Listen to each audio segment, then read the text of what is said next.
नमस्कार, मी अविनाश पाठक आणि आपण बघत आहात प्रतिध्वनी यूट्यूब चॅनलचा स्पष्ट आणि परखड कार्यक्रम। प्रेक्षक हो, गेले 2-3 दिवसात राजकीय क्षितिजावर ज्या काही उलाढाली चालू आहेत त्या बघून मला 1995च्या निवडणूक प्रचारात एक वाजवलं जाणारं एक गाणं आठवलं। ते गाणं एका सिनेमाच्या गाण्यावर आधारित होतं। निवडणूक प्रचारात विरोधी पक्षांना बदनाम करण्यासाठी सिनेमाच्या गाण्याच्या आधारावर काही अशी विडंबन गीतं बनवली जातात। त्यातलंच एक विडंबन गीत होतं। मला वाटते बहुतेक शिवसेनेनी त्यावेळी जी ऑडिओ कॅसेट काढली होती त्यातलं ते गाणं होतं। त्या मूळ सिनेमातल्या गाण्याच्या ओळी अशा होत्या कि माधुरी मिली मुझे रस्ते में, चने खाए हमने सस्ते में। आणि या विडंबन गीताच्या ओळी अशा होत्या, सीएम मिला मुझे रस्ते में, जमीन देता बोले सस्ते में। आता 1995च्या निवडणूक प्रचारातलं हे होतं, याचा अर्थ हे शरद पवारांवर होतं हे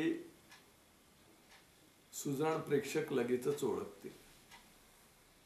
शरद पवार त्यावेळी भूखंड घोटाळ्यासाठी गाजले होते। अर्थात नंतर त्यातून काही निघालं नाही किंवा निघू दिलं नाही, हा भाग वेगळा।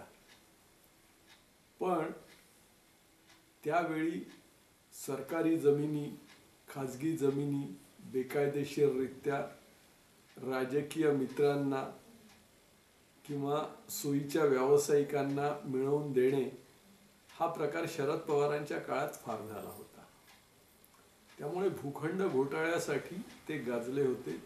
भूखंडाचं श्रीखंड खाल्लं कुणी, असा प्रश्न त्यावेळी विचारला जायचा। तशा घोषणाही निवडणूक प्रचारात दिल्या होत्या। हे सर्व आठवण्याचं कारण असं की गेल्या 3 दिवसापासून पवारांची तिसरी पिढी म्हणजे अजित पवारांचे चिरंजीव पार्थ पवार हे सुद्धा एका भूखंड घोटाळ्यासाठी गाजत आहेत। त्यांनी 1800 कोटीची जमीन 300 कोटीत घेतली आणि त्यासाठी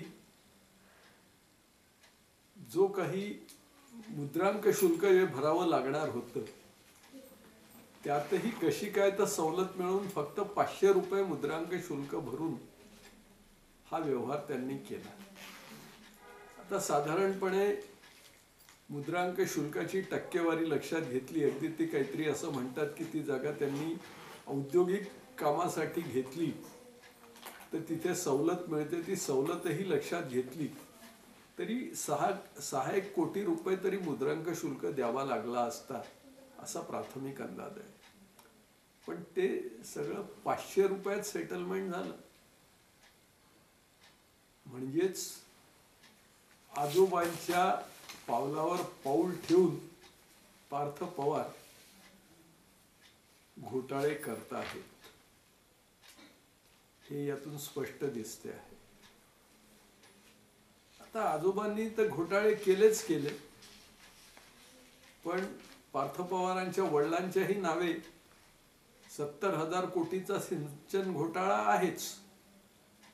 तर तो बाहेर येऊ नये म्हणून आधी काकांनी आणि मग पुतण्यांनी भाजपशी साटलोट केलं आणि ते प्रकरण दाबलं आहे।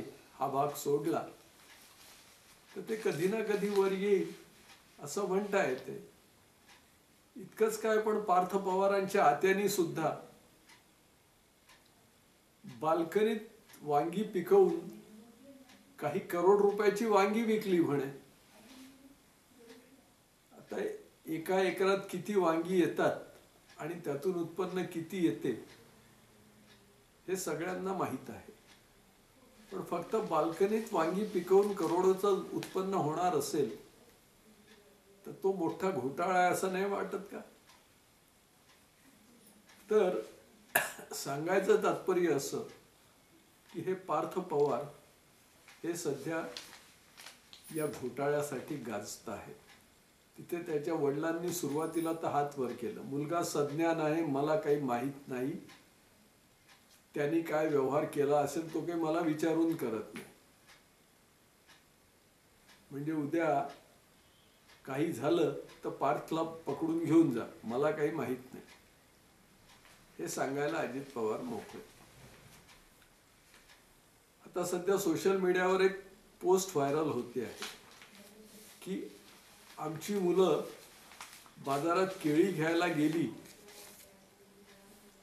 तर केळी अर्धा डझन घेऊ की 1 डझन घेऊ, आणि इतक्या भावात मिळत आहेत तर कमी भावात घेऊ की जास्त भावात घेऊ, हे विचारायला सुद्धा 3दा आईला फोन करतात.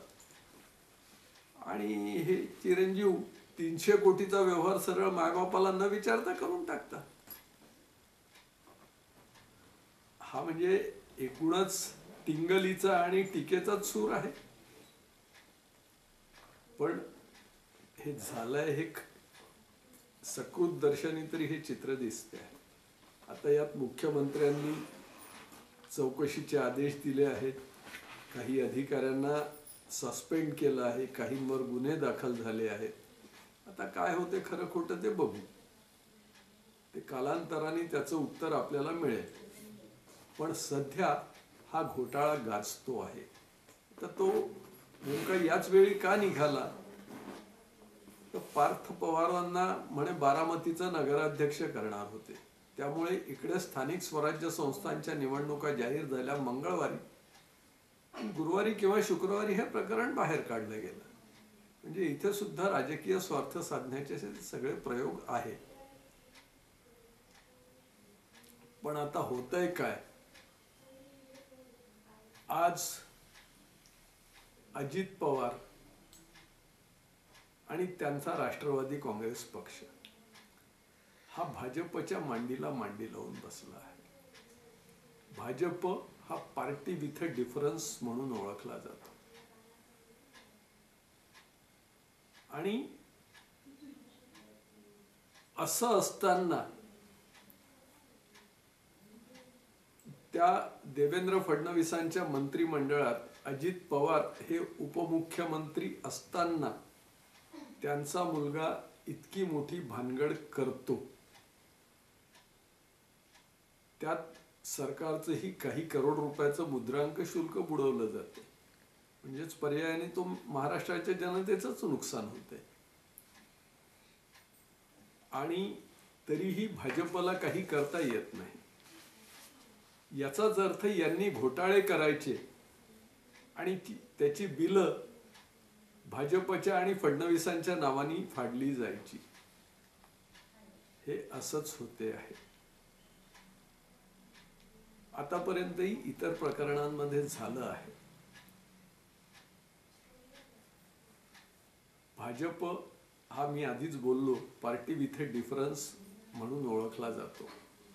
पण गेल्या काही वर्षांमध्ये विशेषतः 2014 नंतर तिथे जे इनकमिंग होतं आहे ते असे पार्टी विथ डिफरन्स म्हणता म्हणता तिथे असे डिफरंट नेचरचे लोक इथे येऊन बसत आहेत. भाजपच्या मूळ संस्कृतीला पूर्णतः ते धक्का पोहोचवत आहेत. अशा काही सत्तेसाठी युत्या केल्या जात आहेत.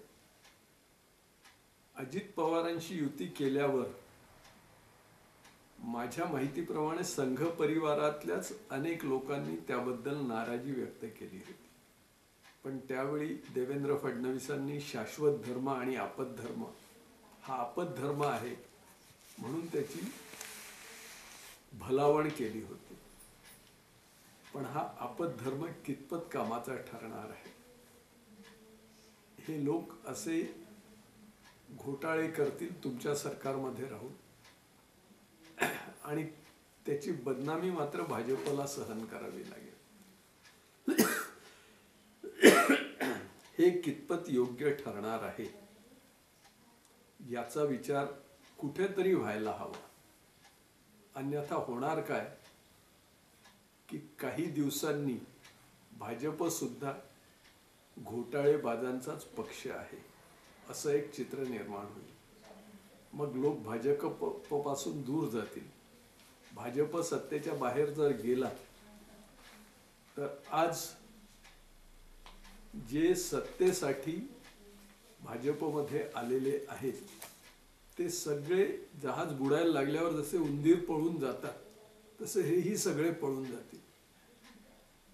इथे मला प्रेक्षकांना 1977 साली जेव्हा जनता पार्टी भरघोस मताधिक्य घेऊन विजयी झाली होती त्यावेळेचं उदाहरण द्यायचं आहे. त्या वर्षभरात काँग्रेसमधून अनेक लोक भराभर जनता पार्टीत आले होते आणि 80 मध्ये जनता पार्टीचा पराभव झाला. त्यावेळी सगळे भराभर परत गेले आणि आपापल्या पक्षात स्थिरावले. म्हणजे ते 3 वर्ष ऑन डेप्युटेशन ते आले होते असं चित्र दिसते. तोच प्रकार आता तर होणार नाही ना, याचा कुठेतरी विचार करायला हवा. त्यामुळे आता भाजप नेतृत्वानी इनकमिंग करताना सुद्धा किंवा अशा सत्तेसाठी युत्या करताना सुद्धा कुठेतरी काळजी घेण्याची गरज आहे.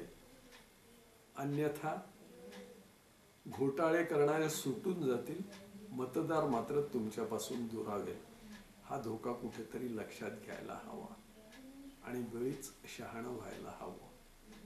पार्थ पवार प्रकरणातून भाजपनी जर काही शिकायचं असेल तर एवढंच शिकायचं आहे. फडणवीसच कितीही चौकशी करतील, ती चौकशी मॅनेज केली जाईल, काहीही हातात लागणार नाही. पार्थ पवार उजळ मात्याने बाहेर फिरतील, शरद पवार टीका करत राहतील, सुप्रिया सुळे त्यांची भलावण करत राहतील आणि काहीही होणार नाही. त्यामुळे भाजप नेतृत्वाने याच्यावर आता विचार करायला पाहिजे. प्रेक्षक हो, हा व्हिडिओ आपल्याला कसा वाटला त्याबद्दलच्या प्रतिक्रिया निश्चित कळवा, त्याचं स्वागतच होईल. आपल्याला हा व्हिडिओ आवडला असेल तर लाईक करा, इतरांनाही शेअर करा, प्रतिध्वनी यूट्यूब चॅनल सबस्क्राईब करा, इतरांनाही सबस्क्राईब करायला सांगा. नमस्कार.